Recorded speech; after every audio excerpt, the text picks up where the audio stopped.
The debate over whether or not Jacksonville should sell off JEA is not over. But tonight we learned that you will get a chance to have your say when you head to the polls this November. First Coast News' Nick Perot joins us live tonight. So Nick, what does this mean for the future of JEA?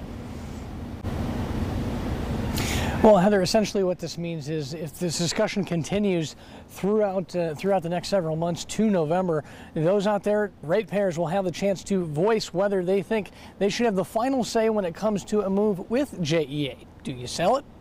Do you keep it? That's a question I wanted to know from city council members, what they would do if they had to make that choice right now. I think there's some big advantages to keeping JEA. Maintaining the current utility, JEA, to Councilmember Jim Love means keeping control. That dividend is going to go out of Jacksonville, and somebody's going to have to pay that, and that's going to be the ratepayers. And I just don't see the ratepayers wanting to pay more money for their electricity.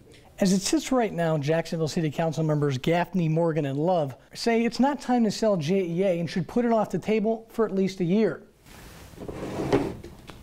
So we already know what these three members think. We wanted to see, though, the rest 16, their thoughts on JEA. If you had to make a decision, sell JEA or keep it today, what would you do? I would vote keep it. The city of Jacksonville has $3 billion worth of infrastructure that needs to be done, and I can't see how it would be done with selling JEA at this moment of time. Council members Brown and Wilson stand firm at keeping JEA put. What will we do with the money from the sale? I mean, what will we do with that money?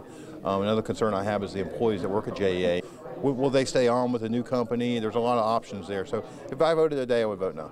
Some, though, are open to moving on. To say not selling it now is not looking forward. What we should do is actually find out what the value of JEA is and then make a decision. Councilmember Matt Schellenberg is in favor of the city spending up to a few $1 million if they have to evaluate JEA's worth. And he's not the only one. I think we owe it to ourselves to explore all the options, because if we don't, we just simply say, let's do it or let's not do it, and it temporarily goes away, it will come back.